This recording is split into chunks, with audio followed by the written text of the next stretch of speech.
नमस्कार। हिंदी सिनेमा में 60 के दशक में एक गीत अत्यंत लोकप्रिय हुआ था।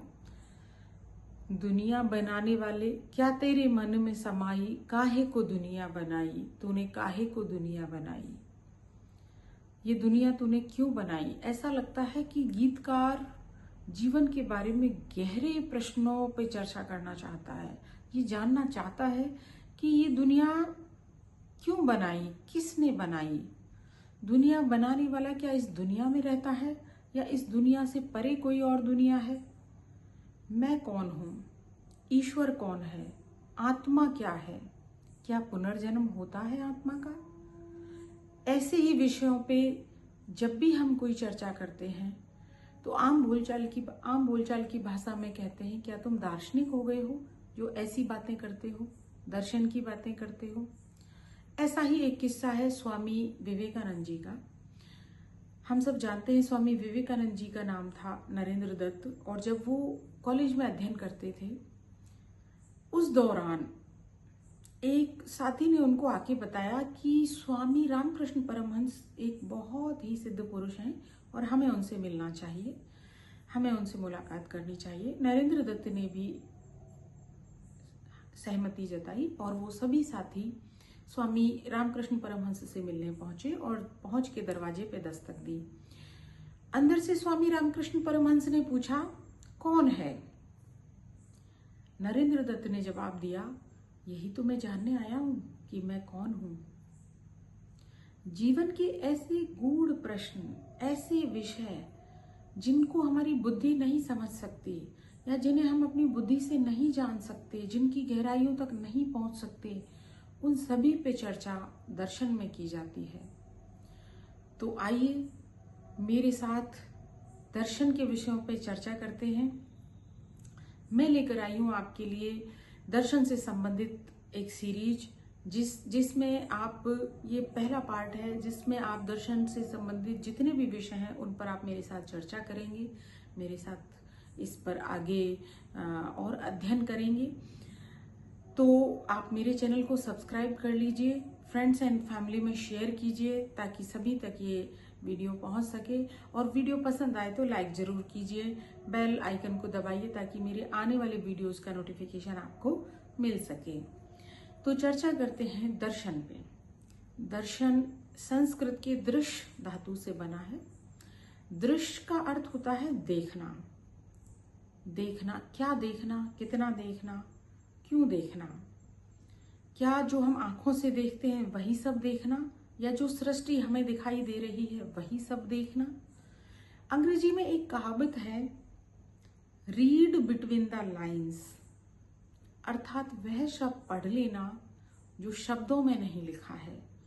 भांप जाना, समझ जाना, भावार्थ को समझना, वही दर्शन का भी तात्पर्य है।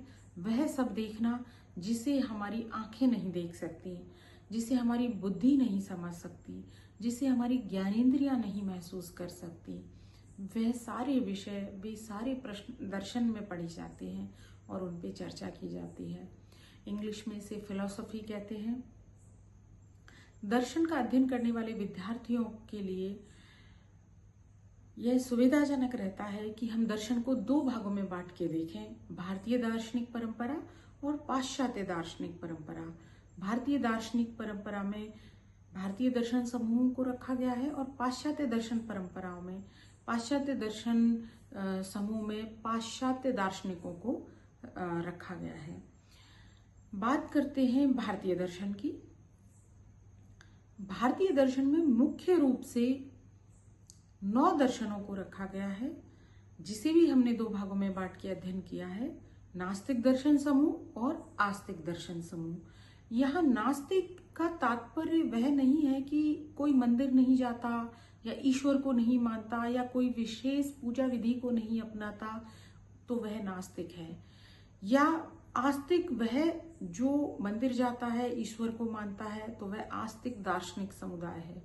नहीं, यह नास्तिक दार्शनिक समुदाय का तात्पर्य यह है कि वो दार्शनिक समुदाय जो वेदों को स्वीकार नहीं करता, वेदों के सिद्धांतों का खंडन करता है और वेदों से परे अपनी अलग विचारधारा का प्रतिपादन करता है। ऐसे दर्शन समूह में हम 3 दर्शनों को रखते हैं, चारवाक दर्शन, जैन दर्शन और बौद्ध दर्शन। वहीं दूसरी तरफ आस्तिक दार्शनिक समुदाय में उन दार्शनिक समुदाय को रखा जाता है जो वेदों में विश्वास करते हैं और किसी न किसी रूप में वेदों के सिद्धांतों को स्वीकार करते हैं, उपनिषदों के सिद्धांतों को स्वीकार करते हैं। उन्हें हम आस्तिक दार्शनिक समुदाय में रखते हैं। इसमें मुख्य रूप से 6 भारतीय दर्शन आते हैं, न्याय दर्शन, वैशेषिक दर्शन, सांख्य दर्शन, योग दर्शन, मीमांसा दर्शन और वेदांत दर्शन। आने वाली वीडियो की सीरीज में हम नास्तिक दर्शन समूह से प्रारंभ करेंगे।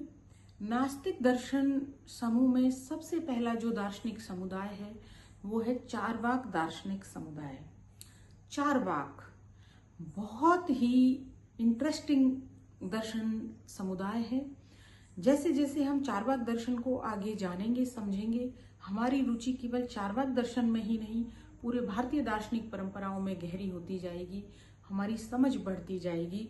चारवाक, चारुवाक, चारु का अर्थ होता है मृदु, मीठे, अत्यंत प्रिय, मीठे लगने वाले वाक्य। ऐसे दार्शनिक जो जनमानस को मीठे लगने वाले वाक्य बोलते हों, शायद इसीलिए इसका नाम चारवाक रखा गया होगा इस दार्शनिक परंपरा का। ऐसे सिद्धांत प्रतिपादित किए हैं कि वो शायद जनमानस को अत्यंत प्रिय लगते होंगे, मधुर लगते होंगे, इसलिए इसका नाम चारवाक दर्शन रखा गया।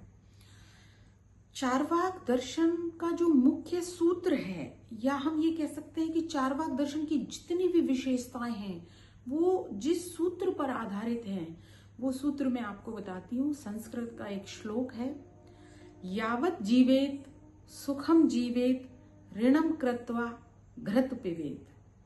अर्थात जब तक जियो सुख से जियो, ऋण ले लेकर घी पियो। कितने भौतिकतावादी दार्शनिक समुदाय है, कितने प्रैक्टिकल लोग हैं कि जब तक जियो सुख से जियो, चाहे हमें ऋण लेके घी पीना हो, लेकिन हमें सुख से जीना है जब तक जीना है।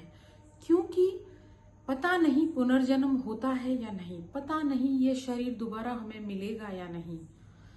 ऐसा ही उनका एक और सूत्र है जो मैं आपके सामने उल्लेख करना चाहूंगी। पीत्वा पीत्वा पुनः पीत्वा यावत पतित भूतले। अर्थात पियो पियो पुनः पियो, और कब तक पियो? जब तक भूतल पे, जमीन पे ना गिर पड़ो, तब तक पियो। पीत्वा पीत्वा पुनः पीत्वा यावत पतित भूतले। उत्थाय च पुनः पीत्वा, और उठो, और उठकर क्या करो? फिर से पियो।